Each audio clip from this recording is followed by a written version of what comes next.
Sejam bem-vindos a todos. Hoje nós vamos começar aqui um podcast da Intervenção Betel. Sou o pastor Josanias, pastor da igreja, e hoje nós temos um tema muito interessante, complexo ou talvez simples. Você que vai assistir aí vai decidir isso no seu coração.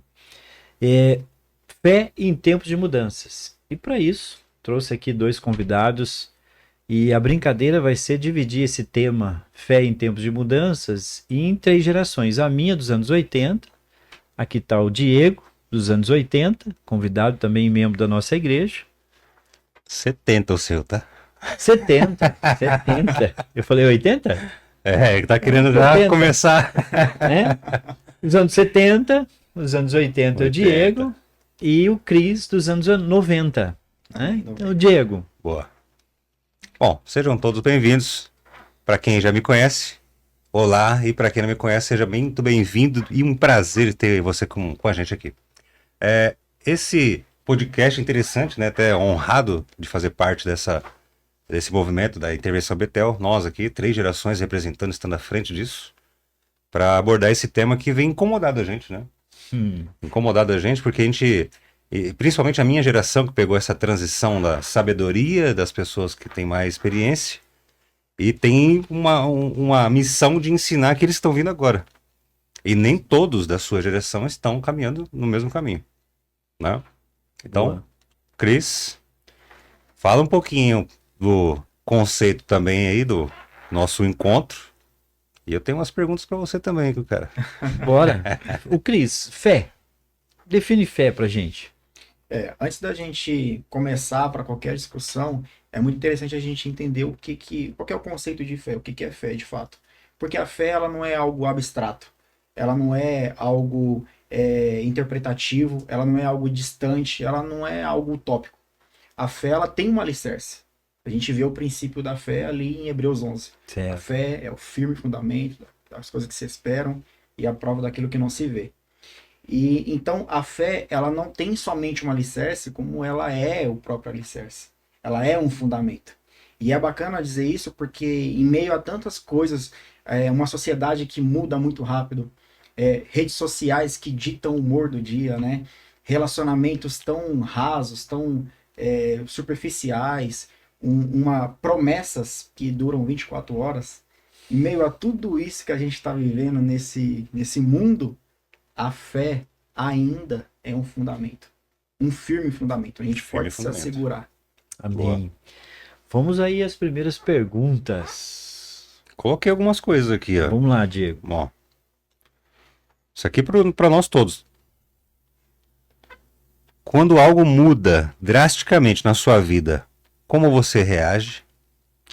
Confia logo, se desespera, questiona Deus? Como que é para você? Vou começar pelo Cris. Pergunta meio complexa, né? Eu vou melhorar a sua pergunta. Melhorar não. Eu vou apimentar a sua preguiça, né? Já que estamos falando de turbo. 3 gerações, né? A sua geração, Cris, anos 90. Mudança drástica, como é feita a pergunta. Como é que você vê a sua geração nessas mudanças drásticas de uma vida da geração 90, hoje? Dá um descritivo para nós. Depois eu vou falar como a voz pastoral nesse momento. Sim. Eu acredito que é uma geração que está acostumada com mudanças drásticas. Uhum. Porque assim, a gente vive hoje uma geração onde tudo é muito rápido. Nós somos a geração que mais recebe informação.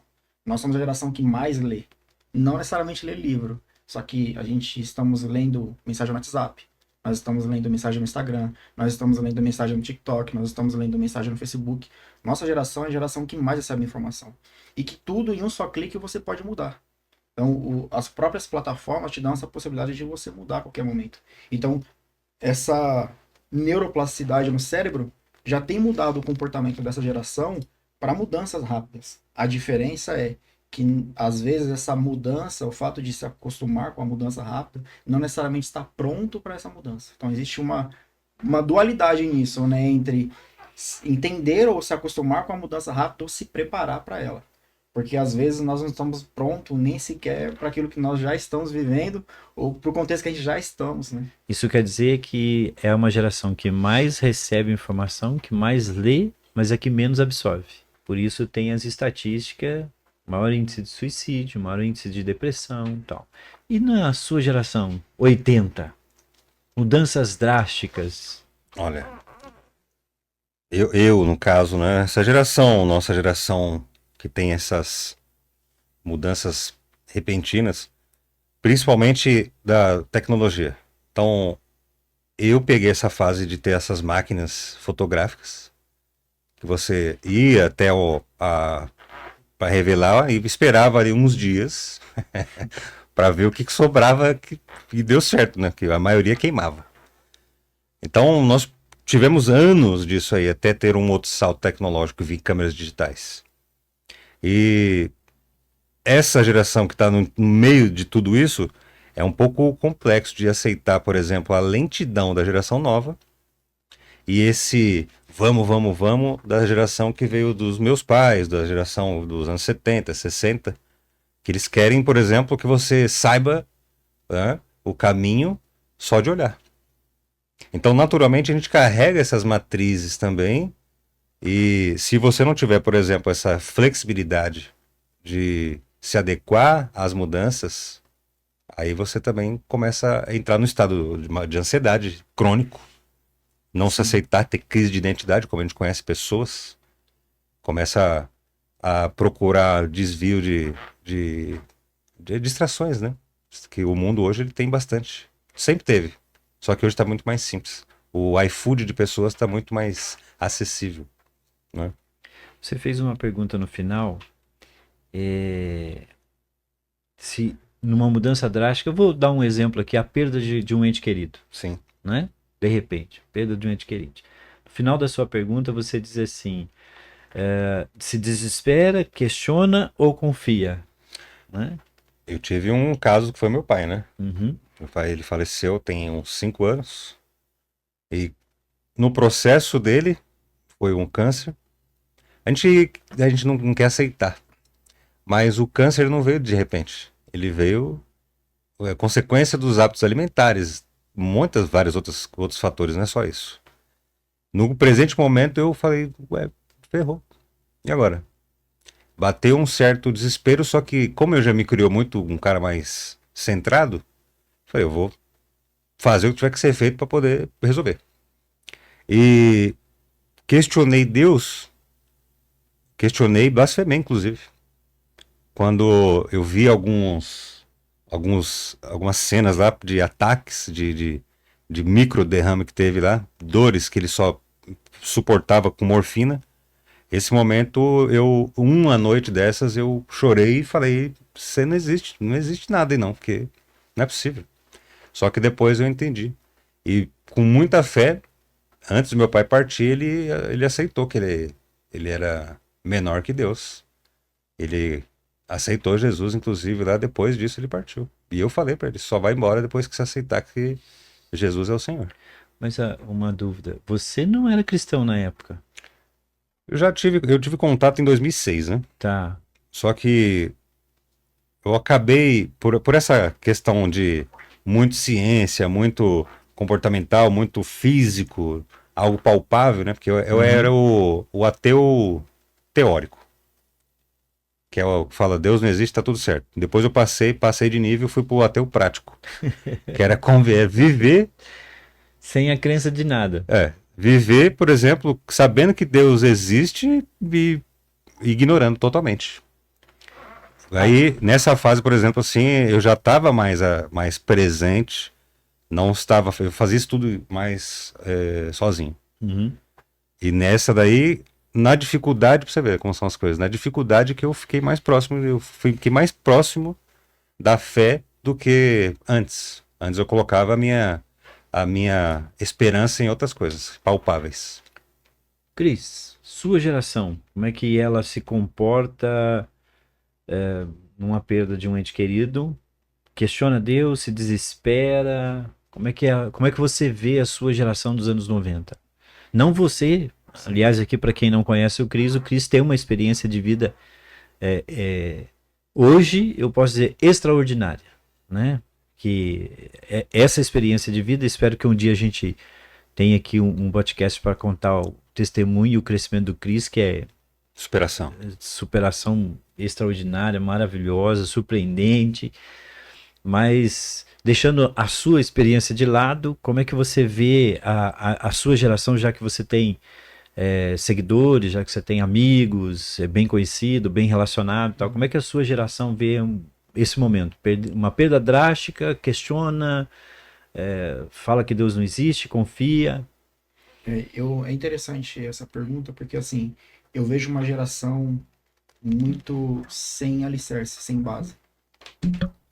É como você construir um edifício sem um alicerce solidificado. Imagina você construir uma casa onde ela não tem um alicerce. Por mais bonita que ela seja, por mais grande que ela seja, qualquer dificuldade, qualquer situação, qualquer aprovação vai derrubar aquela casa. Então, quando eu não tenho um alicerce, e é isso que falta nessa geração, situações como essa, como perda, problema de trabalho, profissional, relacionamento, qualquer coisa que aconteça em relação a isso, pode gerar ansiedade, depressão, doenças psicossomáticas. Eu vejo uma geração que precisa de ajuda. E mais do que isso, uma geração que precisa de ajuda, não sabe aonde receber essa ajuda, por onde.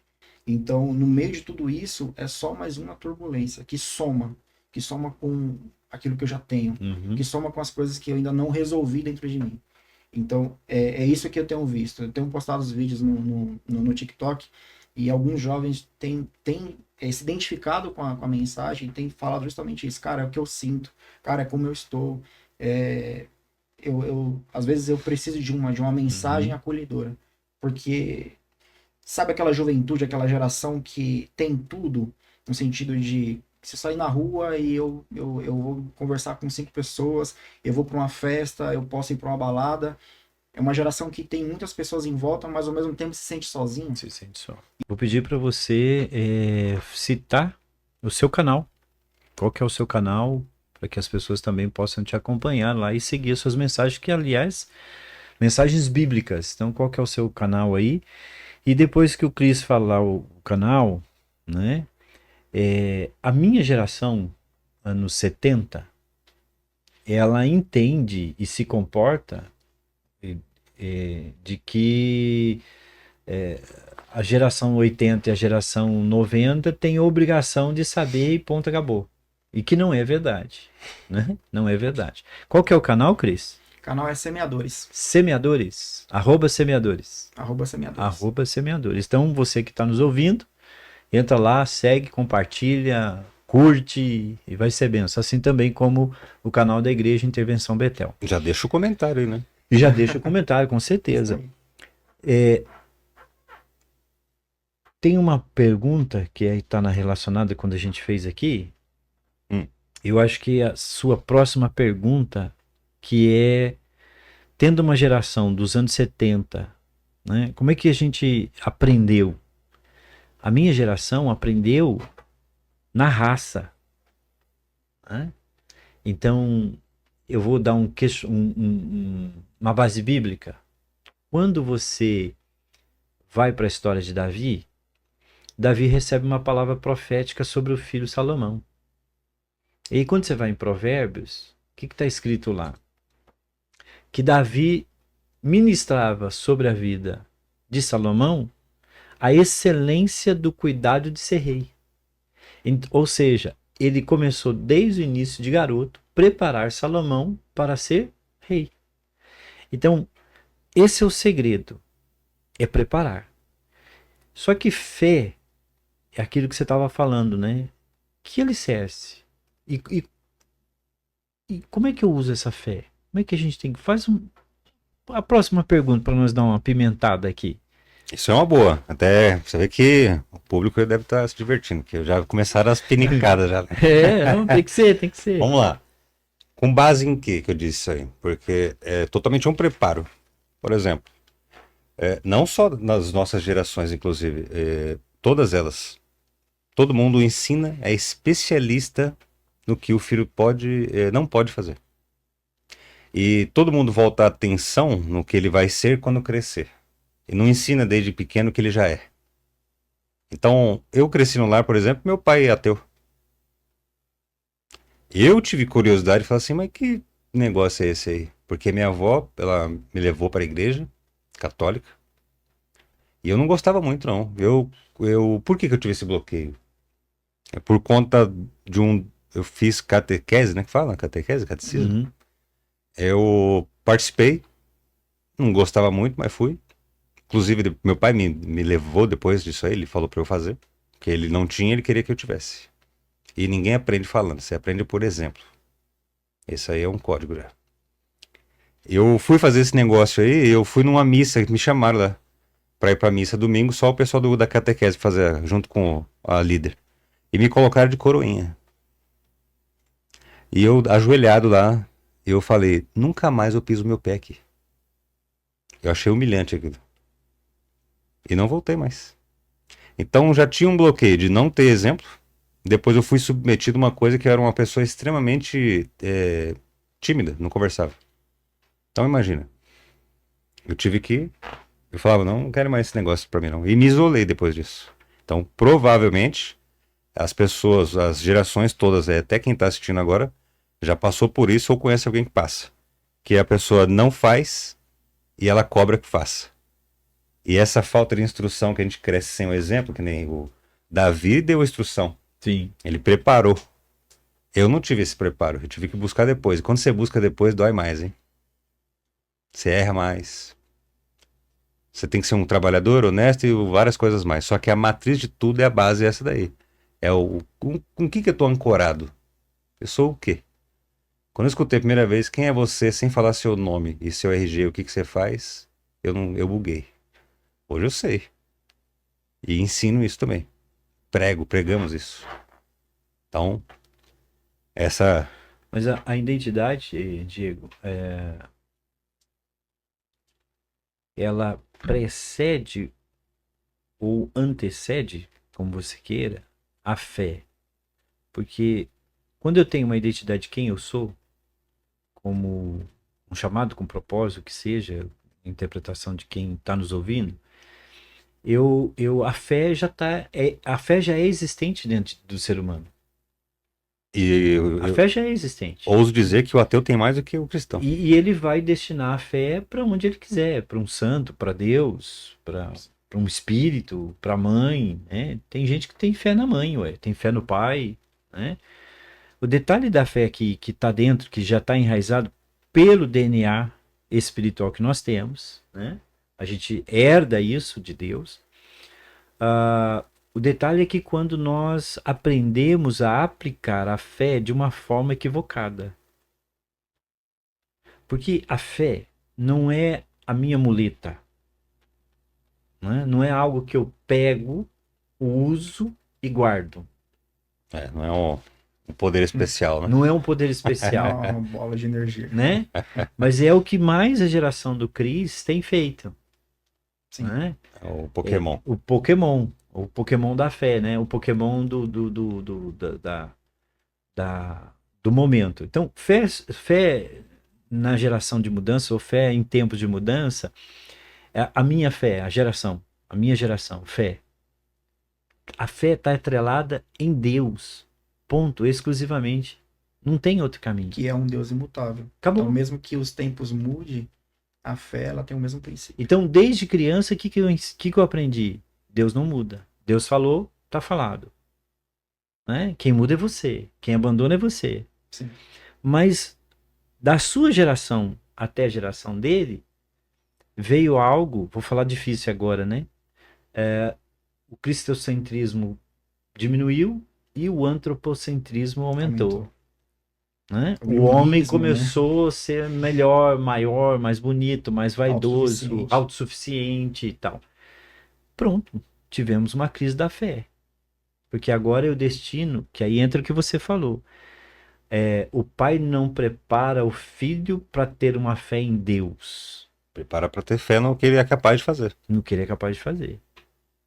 Que foi Moisés no começo, né? Ele achava que era tudo na força do braço. Sim. É por isso que as pessoas vivem esgotadas espiritualmente. Elas imaginam que tudo na força do braço. É na fraqueza que a gente descobre a nossa força, não é?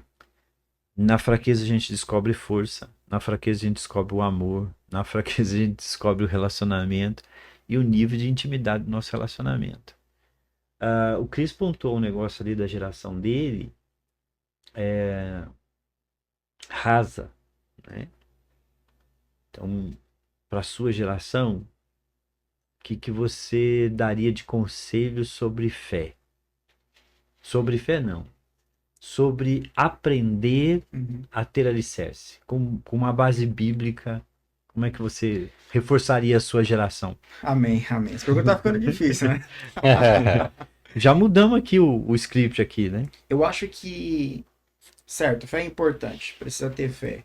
E mais do que isso, a fé tem que ser direcionada a Deus, porque eu posso ter fé também pela minha mãe ou por qualquer outra imagem. Como, então, fazer com que a fé cresça? Ou como ter fé? Sei que a fé é importante, mas como ter? E, por incrível que pareça, é nas provações, é nas lutas, que é o que a gente mais foge, é o que a gente mais tem que esquivar, são dos problemas. Quem que dobra o joelho e fala assim, Deus me arruma um problema? Entende? Eu faço isso. Só É que o a Diego fé, fora da caixinha. Né? só que a fé, ela cresce, o solo fértil da fé é justamente as provações. Porque como eu vou crer em um Deus salvador se eu não preciso de salvação? Como eu vou crer em um Deus de livramento se eu nunca precisei, se eu nunca passei por apuros Nunca a passou ponto metiolate? de clamar a esse Deus, né? Como eu vou crer no Deus da cura se eu nunca passei por uma situação de enfermidade? Como eu vou crer no Deus que é companheiro se eu nunca passei por um momento de solidão aonde eu precisei da sua companhia e ele se manifestou? É por isso que Jó, no último capítulo, ele fala: antes, com o ouvir dos meus ouvidos eu ouvia, mas agora os meus olhos te veem. Por quê? Porque ele passou por todo um processo que ele fala assim: cara, agora eu sei quem é Deus. Qual foi a justificativa de Davi para lutar com Golias? Deus me livrou de um urso e de um leão. Ele vai me livrar também desse gigante. Se ele não tivesse passado pelo urso e pelo leão, ele não teria a mesma fé para lutar contra o gigante. Só que o que a minha geração faz? Entra em crise no problema. E eu perco a oportunidade de me aproximar, de me relacionar com esse Deus que me chama para perto através daquela situação difícil. Lembra? Quando passares pelas águas, eu estarei contigo, pelos rios eles não se submergirão. Quando eu passar pela dificuldade, Deus não está falando assim, filho, quando você passar pelo problema, eu vou te livrar dele. Não, ele está falando assim, você vai passar. Tá vendo essa dor que você está sentindo? Você vai passar por ela. Tá vendo esse sofrimento que você tá enfrentando? Você vai passar por ele sim. Então qual que é a diferença de servir a Deus e não servir se eu vou passar por problemas? O Evangelho nunca falou pra gente que nós não iríamos passar por problema. O próprio Jesus fala assim, ei, no mundo tereis aflição. Então, a promessa, na verdade, é essa, né? A promessa é fogo, eu vou estar lá. Água, eu vou estar lá. A promessa não é que você não vai estar. A promessa é ele estar. Exatamente. E tem uma coisa que eu anotei aqui, acho que a gente já eliminou bastante do script lá, né? Mas a gente já adiantou. A gente também não quer fazer um negócio muito longo. Uma coisa que se equivoca hoje é assim: Deus é fiel à palavra que ele empreendeu a você e não a sua competência. E isso, como você gosta de dizer, né? Isso é o código. Né? Pegou o código. Pegou o código. Então, assim, o que Deus é fiel? Deus é fiel à palavra que ele lançou a você. Então, assim, se Deus é fiel à palavra que ele empenhou a minha vida, ele não está preocupado com a minha competência. Sim. É o meu coração. É o meu relacionamento com ele. Deus está pouco se lixando com o que eu sei fazer. Desculpe aí, né? Mas intervenção Betel é polêmica. Não, tem que ser assim. É o que eu falo mesmo. Deus não tá nem aí se eu sei fazer, se eu não sei fazer, se eu faço muito bem feito, se eu não faço. O que Deus deseja e empenhou a sua palavra para mim e para uma geração 80, 90, 2000, milênio, X, é com a pessoa, com o indivíduo. Porque assim, se Deus... Vamos para a Bíblia?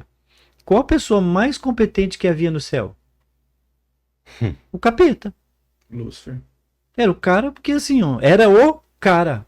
O cara. Ele não, Justamente por se né? ver nessa condição de ser o cara que fez tudo que fez. Ele chama a competência Exato. para ele e Sou a bom, competência Convence terça parte, como é que você acabou, convence né? no Zé Ruela? Então assim, quando eu chamo a competência para mim, isso é um grande problema, porque agora, quando eu faço isso, eu trago para todos que você agora vai carregar uma culpa de me remunerar. Você vai carregar uma culpa de me recompensar. Você vai carregar uma culpa de reconhecer em mim algo. Sim. E aí eu vou trazer algo pior ainda, né? Você vai ter que servir a mim pela minha competência. Então, assim, a geração de hoje, e aí segura aí a pastorzada, né? Você que acha ser um pastor competente, que faz a igreja lhe servir pela sua competência, eu convido você a passar lá na Intervenção Betel para entender um pouco sobre amor, porque Deus não está empenhado na minha competência, mas Deus está empenhado no meu coração, naquilo que eu me prostro, naquilo que eu me entrego, na minha profundidade, que aí é a sua geração. Sim. Né? Então, se a gente não ensina e não mostra, como você falou, não é a fala, É o exemplo. é o exemplo. A fé, ela cresce a partir disso. O fim da minha capacidade, o fim das minhas habilidades, o fim das minhas aptidões, das minhas habilidades, é o início do sobrenatural de Deus. Eu passo a depender de Deus e saber assim, ó, as minhas habilidades e as minhas capacidades não é o suficiente. Por isso que eu dependo de Deus. E quando eu dependo de Deus, a força dele me faz ser forte. Né? Por isso que Filipenses 4,13, posso todas as coisas naquele que me fortalece. A verdade é que ser um capacitador, o capacitado de nada é capaz. Mas com Deus eu posso todas as coisas naquele que me fortalece. Posso passar pela dificuldade, posso passar pela necessidade. Mas eu posso com relacionamento. Com relacionamento. Não que é naquele. eu posso com a minha competência e uma fé rasa. Né? É importante dizer isso. Senão, Deus vai virar o gênio da lâmpada, né? O meu servidor, né? Sim. Eu peço e eu ele acho- me serve. Eu acho interessante isso aí porque, por exemplo, assim, você entende assim, nessas gerações, a sua fica rasa, certo? Porque isso aí chega a ser uma culpa da minha geração. E eu te falo por quê. Como que alguém vai... Porque amar é servir, certo? E você servir ao reino, você tem que se entregar. Como é que uma geração vai servir se ela nunca teve falta de nada? Entende? É por isso. Os pais hoje falam assim, aquele... Ah, eu vou dar tudo que eu não tive. Isso teve muito... Eu, por exemplo, presença, direcionamento. A provisão, ela não é só dinheiro e comida na mesa. Na mesa. A provisão é sabedoria, proteção, direcionamento. É um preparo para o que vem depois. É por isso que as pessoas mais erram, porque elas... Ó, não faça tal coisa, não vai fumar um maconhão, não, que isso é coisa de nóia. Não, não é assim que funciona. Fala abertamente. Sim. É que tinha um problema muito grande, eles só tinham julgamentos, e aí eles só têm aquele modelo de tratativa. Uhum. Entende? Então, imagina só, essa geração não sabe, não aprendeu ainda, está aprendendo, que eu tenho fé, essa é a responsabilidade nossa. É nessa geração aqui. Que vão aprender a servir. É por isso que tem muito rico cateu. Porque o cara está muito acostumado a ser servido. Ele não está acostumado a servir ninguém. É por isso que tem o exemplo de lavar os pés, né, dos discípulos, para isso aí servir de modelo. Aí, se o cara que é o cara, o todo-poderoso, está lavando meu pé, eu tô ferrado, então. Entende? Acho que Então, o maior é o menor. Tem uma pergunta aqui, quentinha aqui. Vamos lá. A geração. Vamos lá. Falando de gerações, o povo deve estar aí falando, esses três caras aí, meu, estão só esculhambando as gerações, né? Vamos lá. Como a geração anterior lidava com mudanças sem tanta terapia, internet, autoajuda, coach, palestra do Diego, vídeo do Cris, como que fazia? Oração. Oração. Oração. Então, assim, Qual que é a essência que a gente está aqui? Uma base que a gente está falando do meu relacionamento, do nosso relacionamento com Deus. Sim. E como que eu me relaciono com Deus? Duas formas. Lendo a palavra, meditando nela. Lendo não é só ler, mas é ler e meditar. E a palavra vai ensinar sempre. Nela medita de dia e de noite. Medita com teus filhos, ensina a tua casa, senta na mesa. Aliás, vou fazer abrir um aço aqui, me permita, né? Quer ter sucesso no sentido de bênção, não sucesso de poder, sucesso de status, mas sucesso de conquista na sua casa, com filhos, com esposa, com esposo, com a igreja, com um relacionamento com Deus, senta na mesa. Almoça na mesa, Cultura janta do na reino. mesa, cultura do reino. Jesus começou o ministério numa mesa, finalizou seu ministério sentado numa mesa comendo, morreu, e quando ele ressuscita, ele volta, ele vai para a mesa de novo. Sim. Então, mesa é tudo. Relacionamento. Tudo. Termina de comer, senta na mesa e resolve o que tem que resolver. Eu falo pra essa geração, sofá é pra sentar, não é pra ficar comendo, não. Essa parte eu peguei, esses princípios aí. E dá uma agonia. Eu acredito que a nossa geração é a geração onde os pais deram tudo e ao mesmo tempo dão pouco no sentido de atenção e instrução. Me perdoe, Cris, mas aí você emenda isso. Substituída por coisas. Porque assim, ó, a gente está falando de 3 gerações. Ótimo. Então tem a geração do Cris que tem essa deficiência, legal. E aqui a gente não está detonando, porque no final eu vou fazer um adendo aqui, já, né? Porque a gente já está concluindo. Temos uma geração com muita informação, mas rasa de aprendizado. Mas tem um detalhe. A sua geração, a geração do Diego é pai da sua geração, É o que eu trouxe agora. A culpa eu trouxe pra nossa geração. né? Eu sou o avô da sua geração. O problema do pai da sua geração que a gente mais vê é que o pai tem o conhecimento do avô, mas ele entra em crise. Porque acha que foi, como fala, exagerado. Mas o exagerado não tornou ele um homem? É o que eu falo. Tudo que eu passei, com os aprendizados todos lá, é que a gente fala sobre a forma com que é dito. Porque é muita frieza. Eu passei por isso. A minha mãe, ela sabe. Escutei, por exemplo, da minha mãe assim. Eu nunca entendi por que seu pai te tratava assim. Até era surreal. Parecia que não era nem filho. Ao ponto de você ter vergonha de abrir a própria geladeira onde você mora. Então, intimidade. Relacionamento, intimidade, não sentar à mesa para poder fazer uma refeição. Aí eu vou jogar uma bomba no colo do Cris, né? Cris, você que representa a geração dos anos 90. Uma geração que lê muito, tem informação rasa, porque não absorve essa informação, mas ela tem uma crise dentro de casa, com o pai. Né? Não vou dizer todos, mas é o que a gente vê hoje, não estou generalizando também, ninguém aqui está generalizando, ninguém aqui está dizendo que o mundo está assim, isso aqui é um bate-papo.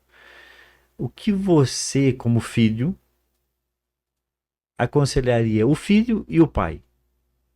Eu joguei uma bomba, né? Agora Eu vou dar um exemplo. Eita glória. Eu vou dar um exemplo. Tem um amigo meu que ele passa horas jogando videogame, mas passa horas mesmo, mais horas.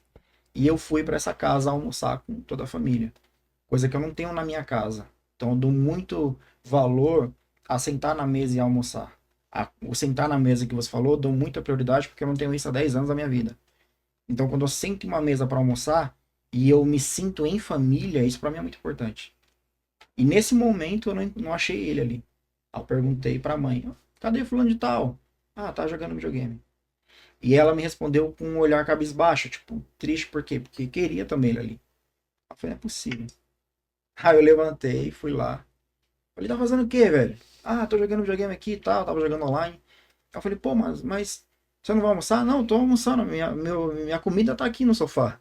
Eu falei, não tô te falando sobre você encher o bucho. Eu tô falando de você descer e se relacionar com sua mãe, com seu pai. Porque o tempo passa. E a nossa geração não tem noção da finitude. A gente acha que as coisas não vão passar nunca. E amanhã o seu pai ou sua mãe pode ir embora e você, aqueles momentos que você não aproveitou com ele, não vai voltar atrás. O próprio presente é relativo. Cada segundo que se passa, o presente já virou passado. Então imagina eu não aproveitar o momento em que os meus pais estão vivos, o momento que meus pais estão, não necessariamente morrer, mas ali presente, e eu não desfrutar daquilo. Eu só vou sentir, e lá na frente eu só vou sentir falta daquilo que eu não vivi, porque eu não quis viver. Mas isso é a saudade. Exatamente. A coroa de flor é maior do que o buquê, porque o remorso sempre é maior que a gratidão. Na própria Bíblia fala que há mais reflexão no funeral, do que em uma festa. Eu falo isso em casa sempre. Antes uma casa em luto do que uma casa em festa. Aí o pessoal fala, que fúnebre. Não, não é não. No funeral, a pessoa vai pensar na vida. Todo mundo ora, ninguém vai orar na balada, mas no funeral vai orar. Ninguém vai pensar nas suas atitudes na balada, mas no funeral vai pensar, caramba, o que eu tô fazendo da minha vida, hein? Nossa, não necessariamente para a igreja. Todo mundo que vai ali e vê o caixão e se depara com a finitude... Um conselho para os pais. Um conselho para os pais. Os pais, eu falo olhando para os meus pais foram maravilhosos. Mas quando há uma preocupação dos pais de dar tudo que não teve. Só que esquece de que o mais importante é dar atenção e carinho do que o bem material.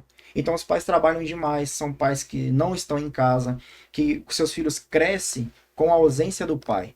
E não porque o pai às vezes ele é mau, às vezes ele não ama o filho, do contrário. A linguagem de amor dele de pensar assim, eu vou trabalhar, eu vou virar à noite, eu vou ficar até meia-noite, eu vou para poder dar do bom e do melhor para meu filho, para ele estudar na melhor faculdade, para ele estudar na melhor escola, para ele ter o melhor do que se alimentar e de comer, de se vestir. Só que enquanto você tem esse trabalho, né, exagerado, ou esse muito trabalho, você perde o tempo de que, olha, o seu filho foi para a escola e fez uma apresentação, mas você não estava. O seu filho fez um trabalho onde ele queria sua presença ali, só que infelizmente você estava trabalhando. O amor, ontem eu falei isso no culto. Amor sem justiça é sentimentalismo. Então, o pai está sendo injusto, porque ele está gerando um filho por competência. E justiça sem amor é brutalidade, né? Exatamente. Isso é um amor brutal e sentimental. E quando eu não tenho a dádiva do aprendizado de me relacionar, como é que eu vou cobrar, como pastor, um relacionamento dessa juventude com Deus? Exatamente. Esses dias atrás a gente fez um jejum, foram 7 dias. Teve 7 alguns dias. aí, 7 dias. 7 dias. Sem... Qual que foi? Foi privação de alguns alimentos, leitura e reflexões. 7 dias sem um determinado negócio lá, e teve um livro chamado Pais Sábios, Filhos Brilhantes. A gente espera, por exemplo, assim, não, ele vai ser top esse moleque aí. Vai ser zica do pântano, o bichão. Só que é só através da sabedoria. Como que a gente acessa a sabedoria? É a fonte. Primeiro ponto, é o que eu falo. Deus, o pai, a mãe tá ali e o filho, certo? Essa sequência. Não inverta isso, senão você tem uma nação doente. Só que o pai e a mãe junto, isso serve para famílias incompletas também, que seria o homem e a mulher dando o exemplo. Sabia que o casal demonstrando amor um pelo outro transmite segurança pro filho? Sim. Sim. Então você vai gerar pessoas assim, você não vai, por exemplo, assim, o cara sai para trabalhar, o filho fica pensando, será que o cara volta? Exatamente. Porque a mulher rixosa, né? Mais fácil que você ficar num canto isolado lá com a goteira na cabeça que morar com uma mulher chata assim. Então, as pessoas estão numa fase tão maluca da vida que tem mulher de 40 achando que tem 18. Sim. E tem cara que tem 30 achando que tem 10. A geração shortinho engarrado com calcinha de moletom. Eu falo isso aí com propriedade, porque eu vejo, por exemplo, lá a gente agora a moda é sair para passear com as mães de pet. Nada contra. Cada um que se vire com as suas paternidades aí. O pessoal tá saindo pra passear com o cachorro agora de roupão, de pijama. Que exemplo você tá dando pra uma geração? Depois você vai cobrar o quê? Aí você tem que dar uma chupeta digital pro filho ficar em paz lá. Exatamente. Aí em vez de... beleza, agora seu filho tá lá com a chupeta digital, que é o celular, ou o videogame, ou chupando pendrive. para poder ter um pouquinho de tempo do trabalho todinho para ver se passa meia hora com o marido. Não passa. Ela vai pro celular também. Sim. Então, a minha geração tá cobrando demais também as duas, a que passou e a que tá vindo. Só que no meio disso tudo aí ela não captou para poder transmitir. O pastor Perfeito. falou, perdão, o Não pastor foi. falou algo interessante sobre levar isso para o relacionamento com Deus. Uhum. Deus é a maior representatividade de paternidade do cosmos. João 3,16. Né? Exatamente. Só que aí tem uma questão. Quando eu me relaciono com meu pai, terreno, de um relacionamento onde só cobra, só exige, o que eu entendo? Que eu só sou amado quando eu acerto. Eu só sou amado quando eu tiro nota alta na escola.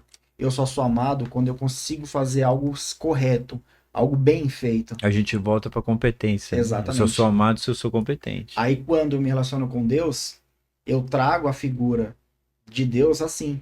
Da Eu só sou competência. amado se eu não pecar. Porque tá ligado o dia que eu na, pecar, o na dia que eu terra. errar, o dia que eu falhar, Deus ele tá de mal comigo, Deus ele vai me ouvir, Deus não ouve minha oração, Deus não me ama, eu não mereço o amor de Deus, eu não quero me relacionar com Deus, porque eu entendi que eu sou falho, e nessa falha eu entendo que eu não mereço ser amado por Eu Deus. vou acrescentar, né, na sua fala. E Deus vai me castigar. E Deus, É, vai me E castigar. Deus vai me castigar. Como um homem de branco, cabelo, barba branca, com um raio na mão, esperando justamente eu errar, eu perco toda a essência da graça.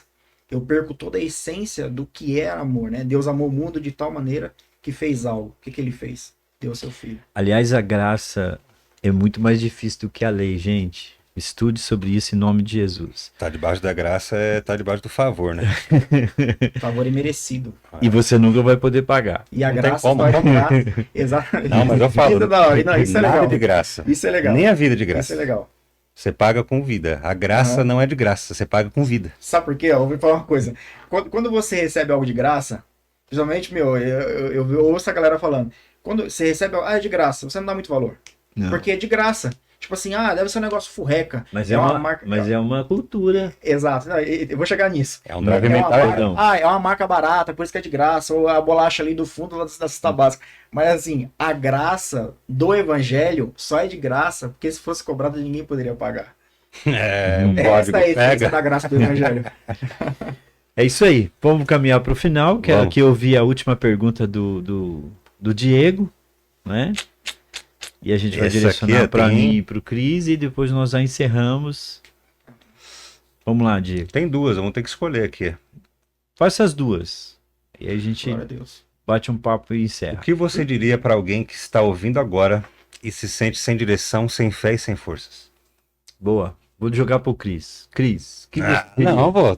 Não, mas eu vou melhorar isso. Melhorar não, vou apimentar.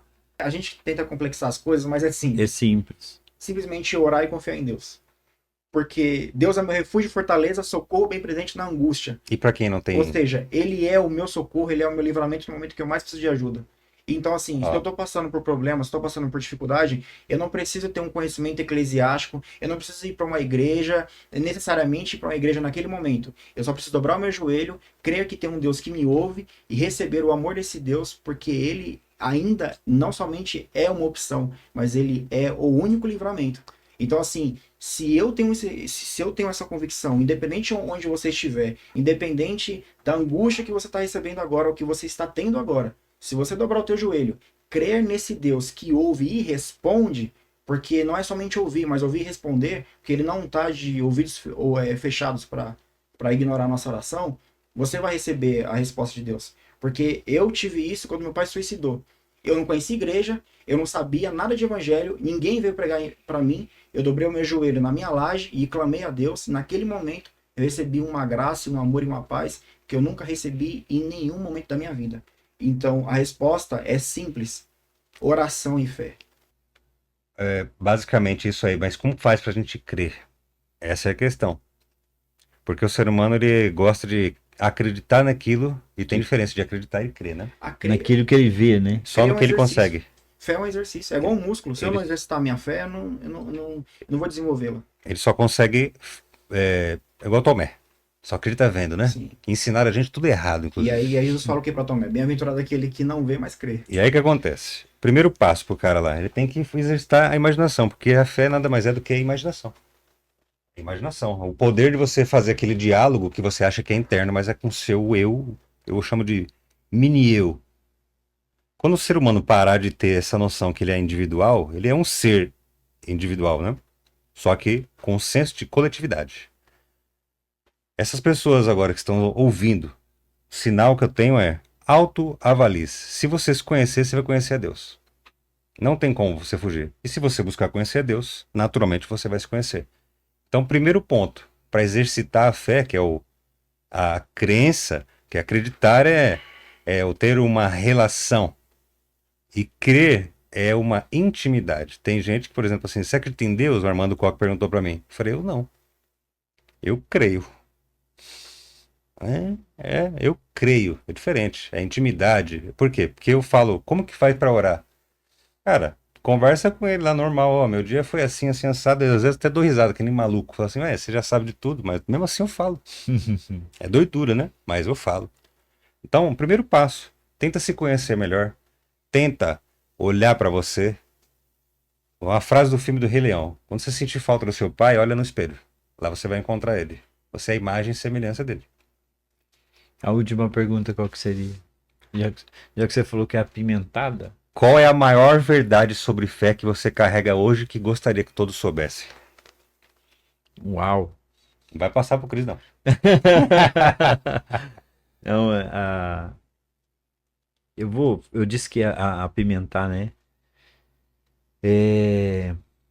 O fé é relação, é o que vocês dois já disseram.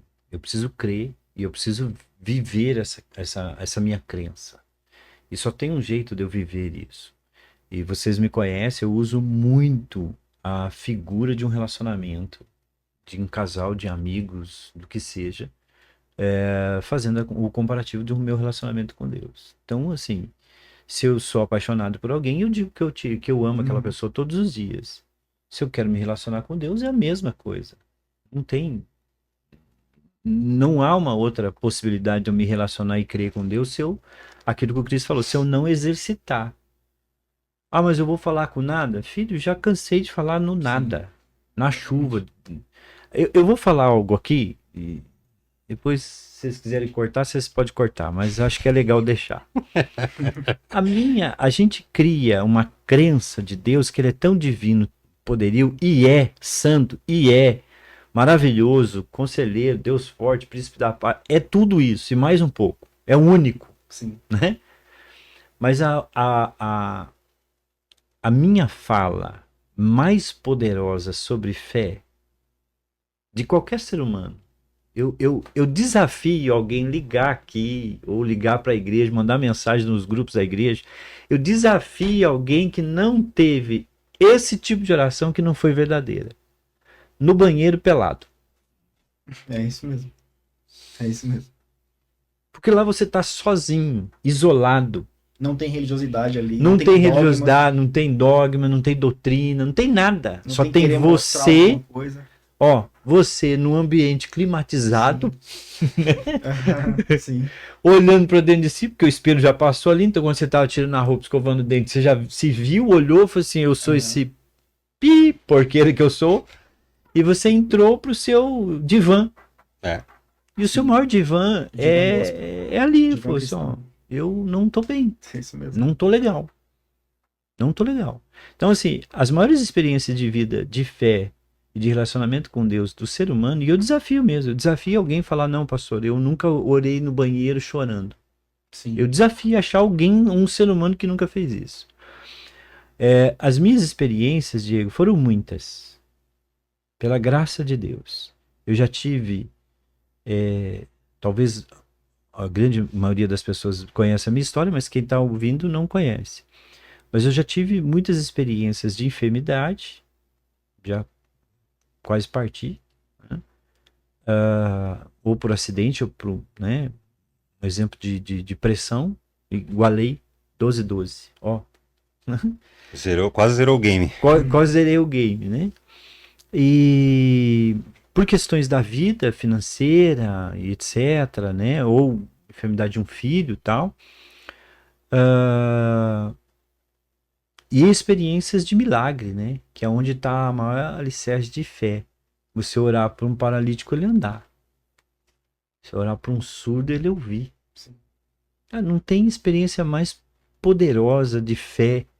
Então, assim, a experiência de fé mais poderosa é gerar filhos. São mais de 50 filhos.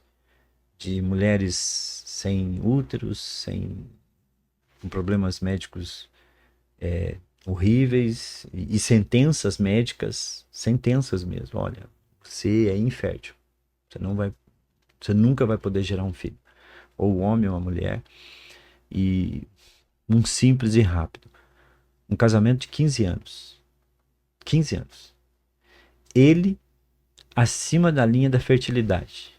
E ela acima da linha da fertilidade. 15 anos. Os dois são altamente férteis, não tiveram filho. E ela chega diante de mim e falou assim: olha, eu vim aqui porque eu fiquei sabendo que o senhor ora e as irmãs, os casais têm filhos. E eu sou de outra cidade. E eu vim aqui porque eu quero ter um filho. E eu quero que o senhor ore por mim. E ela falou assim: eu vou confessar meu pecado. Eu já fiz simpatia, já fiz oração, já fiz jejum. Trabalho. Ela falou mesmo, falou assim, eu já acendi vela, pastor, debaixo da minha cama, que falaram que se acendeu uma vela debaixo da minha cama, quando eu estiver tendo intimidade, Deus me dá um filho. Ela tinha feito de tudo. Quase que ela encontra com o pai presidencial, né?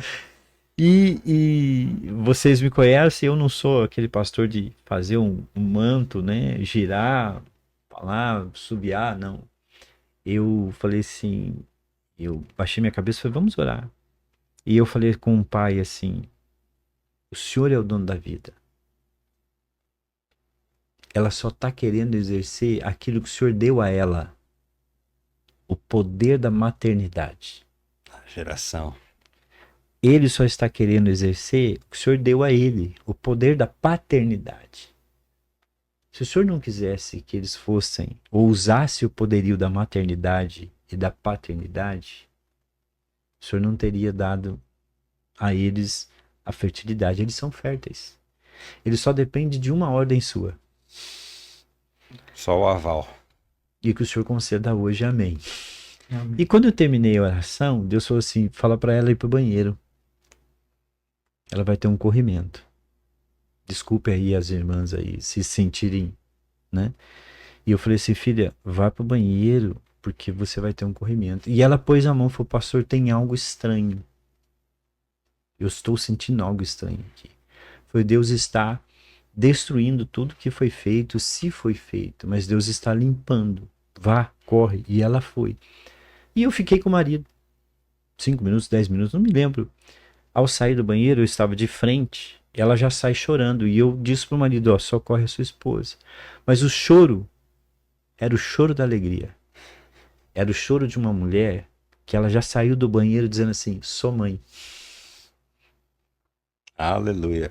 Então, assim, a maior experiência de fé, e a gente encerra, nunca vai ser comigo. Porque a fé não é para mim. A fé é pro próximo. Então, a minha maior experiência de fé sempre vai ser pro próximo. Muito bom. Eu estou muito contente de fazer parte disso. Principalmente de servir. Eu gosto de falar, eu sou um general do reino. E já deixo aqui o gancho já, que nós já combinamos, de um próximo episódio falando das mentiras que você conta pra você mesmo e gosta dos diabinhos de estimação. Nós vamos falar sobre esse tema depois. Eu muito grato pelo Cris, pela sua vida, sou grato. Eu me sinto honrado de tê-los como família. E penso com muito amor na vida de vocês, inclusive. Toda vez que eu tô lá, eu falei hoje pra Kelly, inclusive, como é bom pertencer a isso. Sabe? É muito bom. É surreal, assim. Às vezes, o tanto que as pessoas, elas são algo, porque, assim, muita gente, né, admira o fato da gente pregar, evangelizar, Sim. palestrar, dar curso, fazer esse monte de coisa. Já se tornou comum pra gente, né? Uhum. Porque a gente obedeceu o chamado. E as pessoas não têm uma noção do que é isso. O prazer que é. Eu confesso, antes eu não queria não, cara. Fugir disso aí. Mas é um prazer enorme. Porque maior é aquele que serve, né? É muito melhor servir do que receber. Eu tô muito honrado e tô ansioso pro episódio aí das mentiras que vocês colecionam aí. Nós colecionamos. E pegar um pouquinho pesado aí. Porque esses novos cursos que eu tô fazendo aí, de análise comportamental, tá sendo um negócio surreal. E agora ficou um pouquinho mais difícil para enganar. Então, a gente vai falar sobre essas mentiras gourmet, que é a desculpinha que o pessoal dá quando tá frio, não vai pra igreja, né? Quando tem essas mentirinhas que o pessoal gosta de passar a mão na cabeça. E os demônios de estimação que a gente vai tratar, é tudo isso aí. Então, esse é Segura só aí. o primeiro. Segura aí, segura aí. Cris, Despedida. despedida. Bom, sou muito grato, não somente por gravar esse vídeo, mas fazer parte. Fazer parte, o pertencimento é muito maior. Salvação, ela é individual, mas o reino é coletivo. E essa coletividade que traz a essência do que Jesus quis trazer, quis ensinar e quis mostrar. E que através disso pessoas vão conhecer o evangelho por conta dessa união.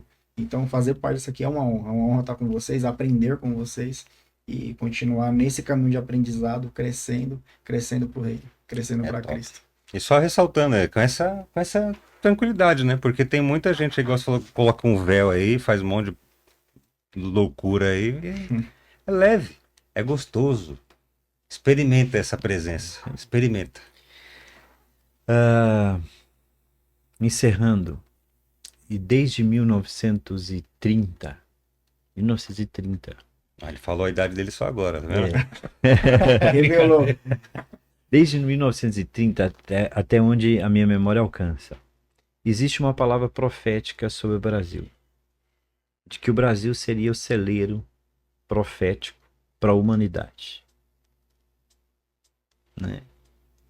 E depois dos anos 40, os anos 50, os anos 70, e muitos deles foram usados aqui, como brasileiros, mas a sua grande maioria não foram brasileiros. Foram estrangeiros que passaram por terras brasileiras e que profetizaram sobre essa terra. Então hoje eu estou vendo uma geração que é do Cris, para você que nos ouve, uma geração rasa, com crise de identidade. Você vai ser cancelado. Mas é uma geração que Deus escolheu para o último momento dele. Trabalhador da última hora. Aleluia. Rasa, sem propósito, sem identidade. Pastor, então Deus está louco? Não, Deus nunca erra. Eu confio na geração. Embora sendo rasa, embora sendo sem compromisso, embora sendo criticada ou em crise, qualquer coisa entra em crise, né? Qualquer coisa é terapia, mas é a geração que Deus escolheu. Sendo assim, cabe a mim, cabe a você, alicerçar essa geração. Então, obrigado, Cris. Obrigado, Diego. E próximo já tem aí um tema. Vamos escolher outros temas. Você que nos assiste, você pode mandar um tema, você pode mandar sua pergunta, você pode mandar seu comentário e a gente vai estar aqui para te ajudar. Isso aí. Segue nas redes sociais. Intervenção Betel, aqui em Guarulhos, Rua dos Crisântemos 231. Amém? Deus abençoe sua vida, em nome de Jesus. Até mais, obrigado, gente. Obrigado.